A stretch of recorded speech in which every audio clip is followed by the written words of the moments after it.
Di tengah aroma asap dan plastik yang terbakar, ada seekor anjing duduk diam di samping sebuah kontainer hitam yang sudah separuh meleleh. Anjing itu nggak beranjak dari tempatnya duduk, seakan-akan menunggu seseorang yang nggak akan pernah kembali. Ketika petugas pemadam kebakaran memeriksa kontainer plastik di TKP, petugas pemadam kebakaran tuh kaget. Di dalamnya terbaring tubuh manusia yang telah nggak bernyawa dalam kondisi yang nyaris nggak bisa dikenali.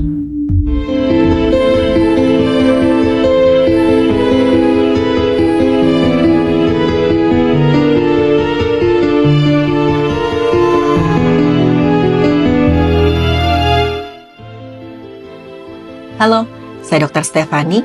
Saya seorang dokter spesialis forensik dan mediko-legal, dan saya belajar dari yang mati.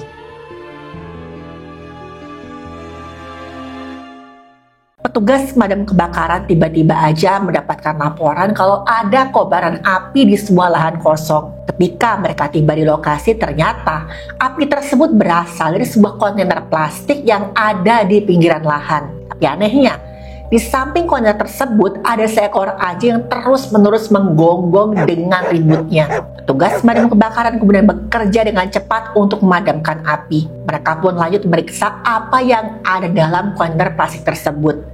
Begitu kontainer dibuka, ternyata di dalamnya itu bukan sampah, tapi ada tubuh nggak bernyawa dengan kondisi sudah terbakar sangat parah. Kulitnya sudah menghitam, beberapa bagian tubuhnya bahkan sudah hancur dan nggak ada tanda pengenal yang ditemukan. Petugas pemadam pun melapor ke pihak yang berwenang untuk segera menyelidiki kasus ini. Dengan cepat, laporan tersebut pun ditanggapi. Pihak yang berwenang langsung mengira kalau ini adalah tindak pidana penghilangan nyawa.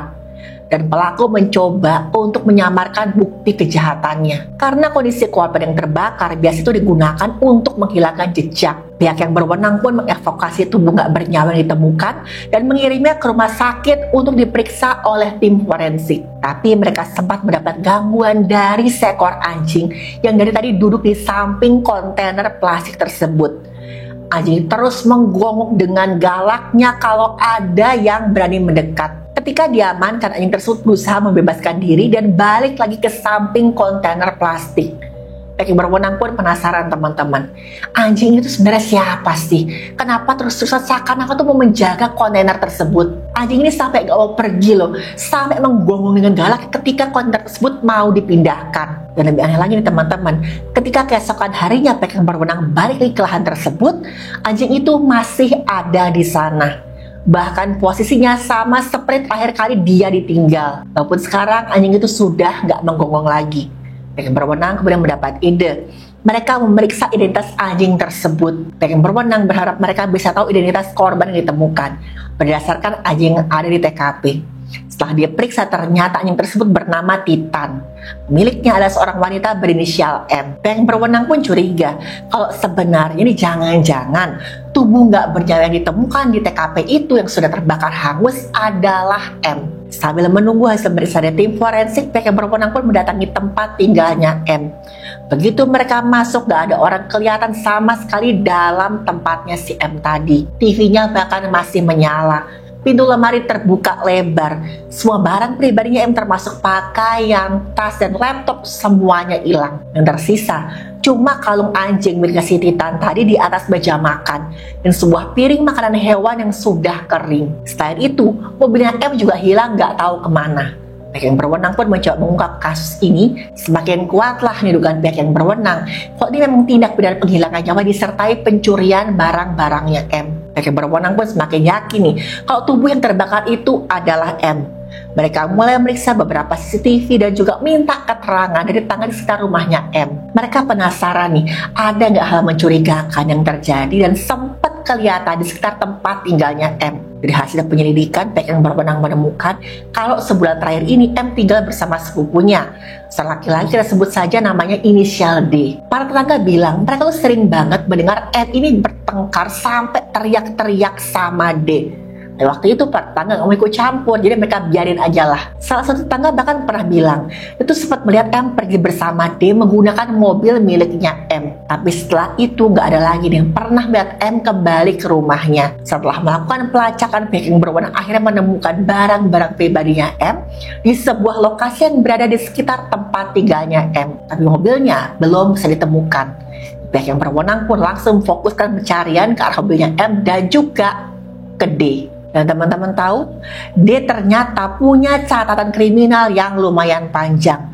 Mulai dari mengambil barang secara paksa, penggunaan zat yang nggak diperbolehkan, dan masih banyak lagi. Melalui catatan tersebut juga diketahui ternyata dia itu baru aja menyelesaikan masa hukumannya. Dari gara-gara itulah D tinggal di rumahnya M, karena hampir nggak ada yang mau menerima D. Yang berwenang udah curiga nih, kalau dia tuh menghilangkan nyawa M lalu mencoba menghapus jejaknya dengan membakar tubuh sepupunya tersebut. Dan benar aja, ternyata kecurigaan pihak yang berwenang bisa dikonfirmasi oleh hasil pemeriksaan tim forensik. Tubuh nggak berjaya ditemukan diidentifikasi sebagai M, karena saat itu pihak forensik menggunakan catatan gigi untuk memastikan hal tersebut.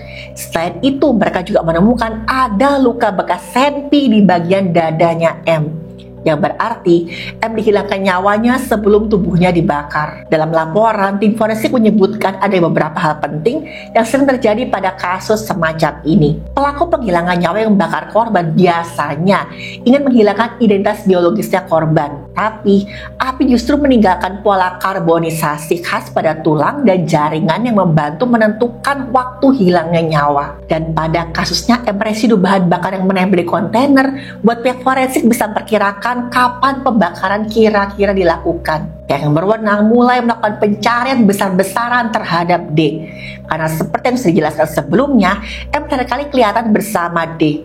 Petunjuk penting pun didapat setelah pihak yang berwenang berhasil mendapatkan riwayat transaksi dari D. 2 hari sebelum M ditemukan, D sempat membeli kontainer plastik besar dan sekop di sebuah toko swalayan. Di rekaman CCTV juga kelihatan nih, ada mobil milik M di parkiran.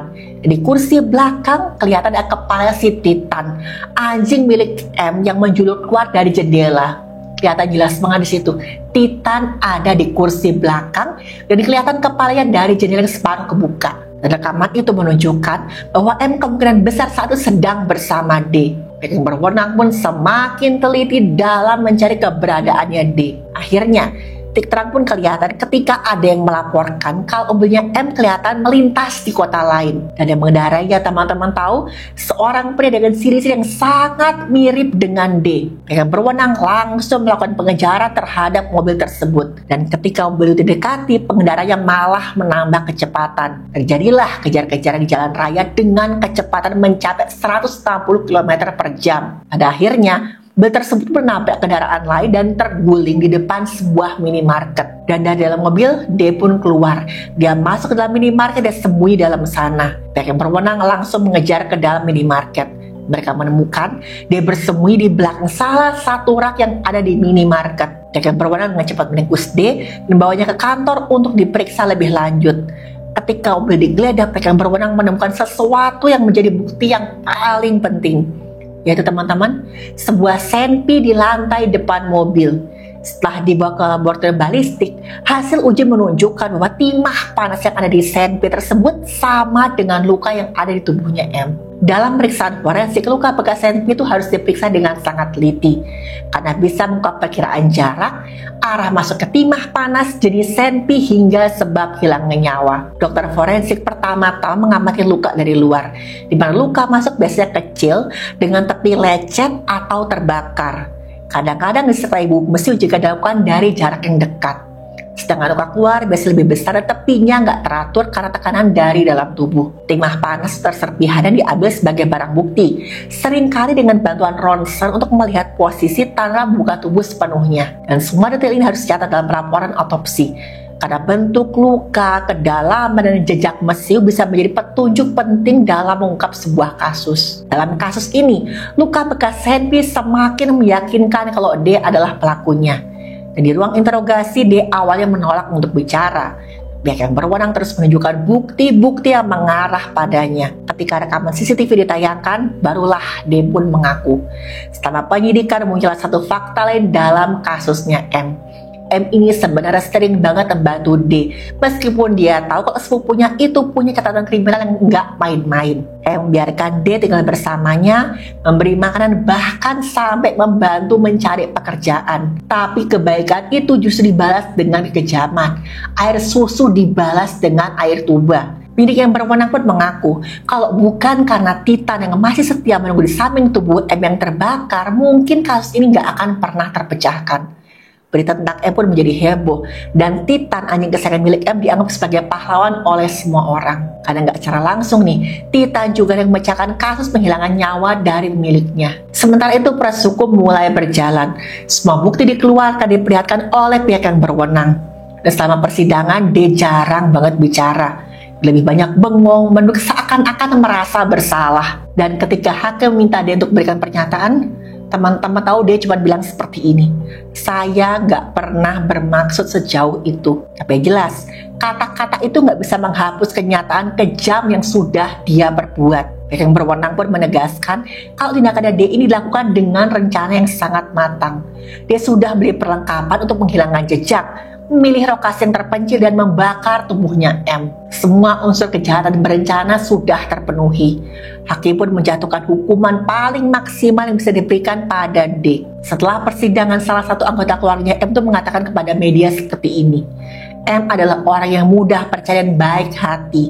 Dia hanya ingin menolong sepupunya, tapi kebaikannya itu disalahgunakan dengan begitu kejamnya. Secara psikologis, dia itu menunjukkan pola yang sering ditemukan pada pelaku dengan gangguan antisosial dan kecenderungan manipulatif. Dia ini tahu persis bagaimana dia membuat orang percaya sama dia, tapi dia nggak mampu membangun empati. Bagi D, orang lain hanyalah alat untuk memenuhi kebutuhannya sendiri. Dan M pun menjadi korban dari kepercayaan yang salah. M tuh yakin kalau dia bisa berubah jadi orang yang lebih baik.